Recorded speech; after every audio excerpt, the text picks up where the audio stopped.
যখন নতুন কিছু রান্না করি তখন খুব ভালো লাগে, কারণ নতুন কিছু রান্না করে নিজের হাজব্যান্ডকে পরিবারকে খাওয়াতে অনেক বেশি মজা লাগে। হে এভরিওয়ান, আসসালামু আলাইকুম। চলে আসলাম আজকে নতুন একটা ভিডিও নিয়ে। আই হোপ আপনাদের ভালো লাগবে। তো আজকে শেয়ার করব হচ্ছে শুটকি মাছের পাতুরি। অনেক বেশি মজা, এটা নরসিংদীর একটা বিখ্যাত খাবার।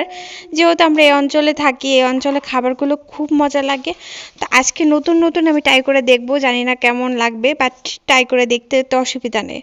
তো যাই হোক, আমি এখানে হচ্ছে পেঁয়াজটাকে খুব ভালো করে ভেজে নিচ্ছি। এরপর পেঁয়াজটাকে খুব ভালো করে হচ্ছে বেটে নিতে হবে। এখানে বেশি করে পেঁয়াজ দেওয়া ছিল, আবার রসুন বেশি করে দেওয়া ছিল। এই ভর্তাতে বেশি করে রসুন, বেশি করে পেঁয়াজ না দিলে একেবারে মজা লাগে না। খুব ভালো করে এটা মিহি করে বেটে নিতে হবে। এখানে প্রতিটা উপাদান, যে কয়েকটা উপাদান আছে সবগুলো দিতে হবে, নাহলে একটু টেস্ট হবে না। তো যেহেতু আমি প্রথমবার হচ্ছে এটা রান্না করছি, তো আমি হচ্ছে আগে খুব ভালো করে, মানে যারা এখানে এরা বানায় তাদের কাছে আগে জিজ্ঞেস করে নিয়েছি যে কিভাবে কি করে, তারপর আমি ট্রাই করেছি। এই যে দেখেন, এখানে আমার পেঁয়াজটাকে ভালো করে বাটা হয়ে গেছে। এখানে কিছু জিনিস মিক্সড করতে হবে। সেটা হচ্ছে খুব ভালো করে এই যে শুকনা মরিচটাকে বেটে নিতে হবে, একদম লাল যে মরিচটা, কারেন্ট মরিচ বলে, ওটা নিতে হবে, তাহলে খুব ভালো হবে, বেশি ঝাল হবে। আর এই যে দেখছেন শীতল শুটকি, এটা হচ্ছে ভিজা শুটকি যেগুলো বলা হয়, ওই শুটকিটাকে আপনার খুব ভালো করে বেটে নিতে হবে। যদি আপনাদের হাতের কাছে ভেজা শুটকি না থাকে, সেক্ষেত্রে আপনারা যে শুটকি আপ থাকে সেটা দিয়ে বানাতে পারবেন। তো তার জন্য যেটা করতে হবে, শুটকিটাকে খুব ভালো করে ভিজে রাখবেন 2 থেকে 3 ঘন্টা, তারপর দেখবেন নরম হয়ে যাবে, ওটা খুব ভালো করে পেস্ট হয়ে যাবে।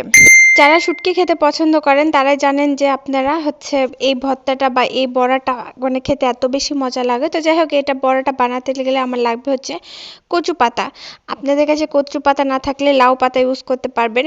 তো তারপরে আমি এখানে কচু পাতা দিয়ে খুব ভালো করে একটা করে শেপ বানিয়ে নিচ্ছি। তো এভাবে করে জাস্ট ভাজ করে আপনাদের দিলে হয়ে যাবে। আর এরপর আপনাকে ভাজতে হবে, মানে খুব একটা কঠিন ব্যাপার না, কিন্তু এই ভর্তাটা আপনারা খেলে আপনারা সারা জীবন মনে রাখবেন, এত বেশি ঝাল ঝাল। এটা গরম ভাতের সাথে বলেন, খুদে ভাতের সাথে বলেন, সব কিছুর সাথে এটা খুব মজা লাগবে। আবার খিচুড়ির সাথে। তো আগে আমি খেতে পারতাম না, যখন আমি নতুন নতুন নরসিংদীতে আসি তখন আমি হচ্ছে এটা খেতে পারতাম না, বাট এখন আমি খেতে পারি, কারণ এখন আমি অভ্যস্ত হয়েছি। তো আমাদের এলাকাতে তো আর হচ্ছে কেনা শুটকিগুলোতে কেউ খায় না, যেটা সত্যি কথা।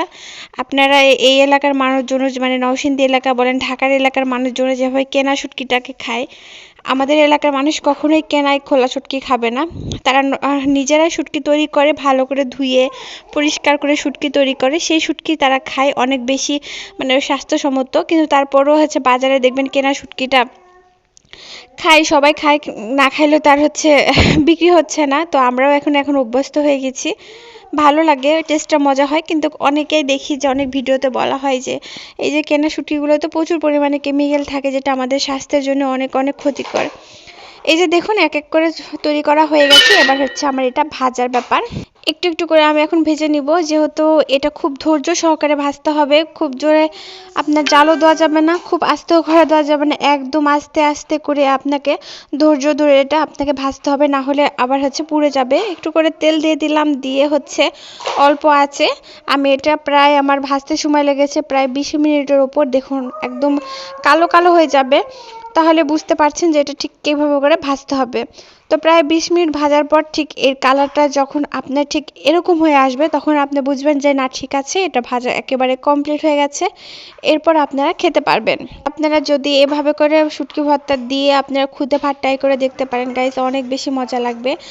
আমি আর খুব পছন্দের একটা খাবারের মধ্যে এটা এখন পড়ে, যেহেতু শুটকি ভর্তাটা খুব পছন্দ করি। আর নর্মালি এভাবে করে বানালে এই টেস্টটা আরও বেশি হয়ে যায়। তো যাই হোক, এটা আমি উঠে নেওয়ার পর আবার দেখিয়ে দিচ্ছি। এটা আমি অল্প অল্প করে দিয়ে আমার প্রায় দুইবার করে ভাজতে হয়েছে।